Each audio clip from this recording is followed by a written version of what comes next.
സച്ചേട്ടാ, ആ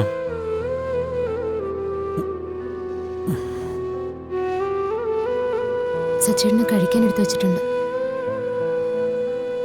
കഴിക്കുന്നില്ലേ ഇന്ന്? എനിക്കൊന്നും വേണ്ട. അർച്ചന,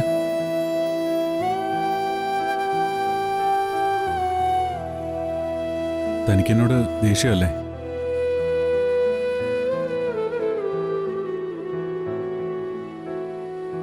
എനിക്കെന്തോ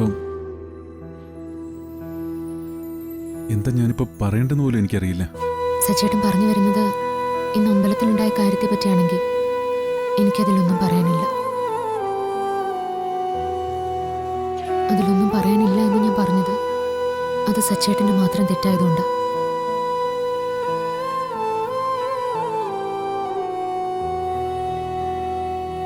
സച്ചേട്ടന് എന്താ പറ്റിയെന്ന് എനിക്കറിയില്ല. പക്ഷേ അതെന്തായാലും ഈശ്വരനടയിൽ വെച്ച് വേണ്ടായിരുന്നു. നമുക്ക് കുഞ്ഞുങ്ങളാവാത്തത് നമ്മുടെ സ്വകാര്യ വിഷയ സച്ചേട്ടാ. അതിന് പുറത്തുള്ളവരോട് ദേഷ്യപ്പെട്ടിട്ട് എന്താ കാര്യം? ഇതൊക്കെ ഞാനിനി പറഞ്ഞു തന്നിട്ട് വേണം മനസ്സിലാക്കാൻ.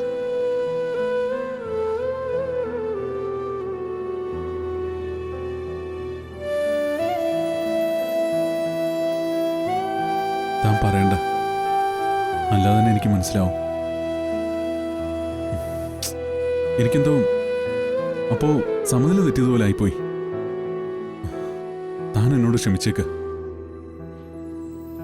ഞാൻ ക്ഷമിച്ചു എന്ന് പറഞ്ഞാലും ഈശ്വരൻ ക്ഷമിക്കണ്ടേ സച്ചേട്ടാ? നമ്മൾ എന്തിനാ അമ്പലത്തിൽ പോയത്?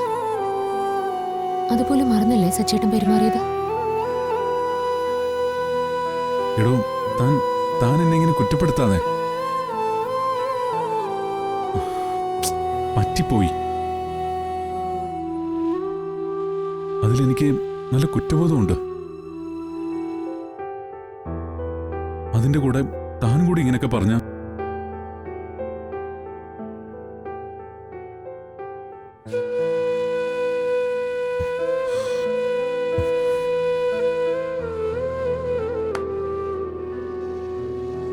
സച്ചേട്ടാ, ഇനിയും അതും പറഞ്ഞ് വിഷമിച്ചിരിക്കണ്ട.